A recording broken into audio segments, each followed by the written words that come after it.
ప్రముఖ కంపెనీల పేర్లతో నకిలీ టీ పొడులు, సర్ఫ్ పౌడర్లను విక్రయిస్తున్న ముఠా గుట్టును గోషామహల్ పోలీసులు రట్టు చేశారు. ఇద్దరు నిందితులను అరెస్టు చేసి భారీ మొత్తంలో నకిలీ సరుకును స్వాధీనం చేసుకున్నారు. గోషామహల్ పోలీస్ స్టేషన్ పరిధిలో నకిలీ ఉత్పత్తుల విక్రయాలు జరుగుతున్నాయన్న సమాచారంతో పోలీసులు ప్రత్యేక నిఘా పెట్టారు.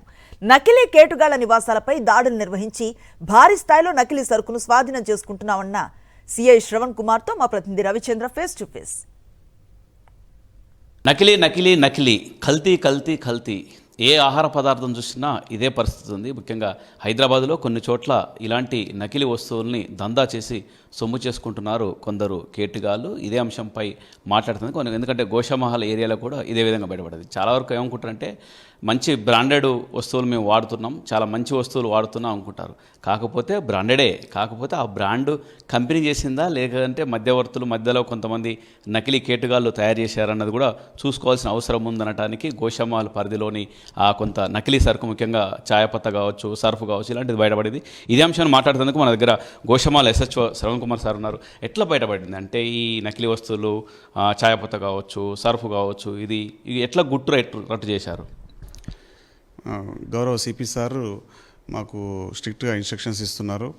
ఇటువంటి వాటిపైన నిఘా ఉంచాలి, నకిలీ వాటిపైన కల్తీ ఆహార పదార్థాల మీద నిఘా ఉంచాలి, కఠిన చర్యలు తీసుకోవాలని చెప్పేసి మాకు పదే ఆదేశాలు సార్ ఇస్తున్నారు. దాని మేరకు మరియు మాకు ఒక వ్యక్తి హిందుస్థాన్ లివర్ లిమిటెడ్ కంపెనీకి చెందిన వ్యక్తి కూడా మాకు కంప్లైంట్ చేశారు.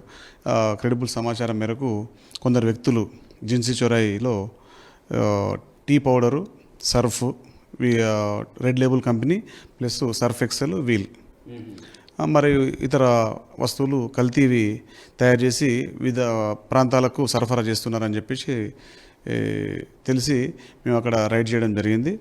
అక్కడ పెద్ద మొత్తంలో సరుకును స్వాధీనం చేసుకోవడం జరిగింది. అవి 20 గ్రామ్స్, 100 గ్రామ్స్, 250 గ్రామ్స్ వరకు ఒక 900 వరకు ఉన్నాయి. ప్లస్ ఎంటీ కవర్స్, అంటే ఈ వీటిల్లో నకిలీ అలా ప్యాక్ చేయడానికి ఒక 6000 కవర్ల వరకు ఉన్నాయి. సర్ఫ్ ఎక్సెల్ ప్లస్ వీలీ అవి ఒక 200 వరకు ఉన్నాయి. మిగతావి కూడా మేము వెరిఫై చేస్తున్నాం. జనరల్గా ఈ నకిలీ కావచ్చు, అసలు కావచ్చు, తేడా ఎట్లా గమనించాలి? ఇటు వినియోగదారులు కావచ్చు, వాళ్ళు కావచ్చు, తేడా ఎట్లా గమనించాలి? ఎట్లా ప్యాకింగ్లో కూడా కొంత తేడా ఉంటుంది. ప్లస్ ఈ స్కాన్ చేస్తే QR కోడ్ స్కాన్ చేస్తే మనకు స్కాన్ కంపెనీ అయితే స్కాన్ అవుతుంది, ఈ నకిలీ అయితే స్కాన్ అవ్వవు. దాని ద్వారా బయటపడుతుంది. దాని మీద ఒక కోడ్ నెంబర్ ఉంటుంది. ఆ నెంబర్ వాటికి అన్నిటికీ డూప్లికేట్ తెలిసిపోతుంది. ప్లస్ అదొకటి, అందులో మనం ఓపెన్ చేస్తే స్మెల్ కూడా డిఫరెంట్గా ఉంటుంది. ప్లస్ ఆ ప్రైస్ కూడా వాళ్ళు తక్కువగా అమ్ముతారు, ఆఫర్ అని చెప్పేసి తక్కువ అమ్ముతారు. అట్లా కూడా మోసపోవద్దు. అంటే కవర్లు ఎక్కడి నుంచి వస్తాయి? జనరల్గా కవర్లు వచ్చిన తర్వాత ఇక్కడ వాటిని ప్యాకింగ్ చేయడం, రీప్యాకింగ్ చేయడం, వాటిని చిన్న చిన్న ప్యాకెట్ లెక్క చేసేసి అమ్ముతారు. ఎక్కడి నుంచి వస్తాయి కవర్లు? ఎక్కడి నుంచి వస్తాయి? దాని మాకు ఇప్పుడు వీళ్ళు ఇంట్రాగేషన్ చేస్తే చెప్పిన సమాచారం మేరకు టీ పౌడర్ అనేది బెంగళూరు నుంచి వస్తుందని చెప్పారు.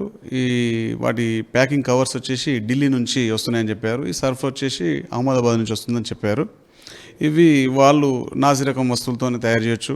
ఇంతకుముందు మనం కొన్ని కేసులు చూస్తే అలా కొబ్బరి పొడి, వివిధ రకాల పిండి వాడి తక్కువ రేటు ఉంటుంది కాబట్టి వాటిని అమ్ముకొని వాళ్ళు ఎక్కువ లాభాలు పొందడానికి చేస్తున్నారని చెప్పి మనకు తెలిసింది.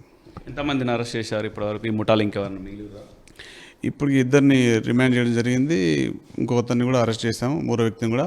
ఇంకా 6 వివిధ రాష్ట్రాలకు చెందిన వాళ్ళు ఉన్నారు. 6 పైన నిఘా ఉంచి వాళ్ళను పట్టుకుంటాం త్వరలోనే. ముఖ్యంగా వినియోగదారులు, దాంతోపాటు షాప్ వాళ్ళు, అంతేకాకుండా పోలీసులు అంతా అప్రమత్తంగా ఉంటే ఈ చైన్ ఇలాంటి కేటుగాళ్ళ రట్టు అయ్యేటానికి అవకాశం ఉంది. కెమెరా పర్సన్ నాయక్తో రవిచంద్ర, సాక్షి టీవీ, హైదరాబాద్.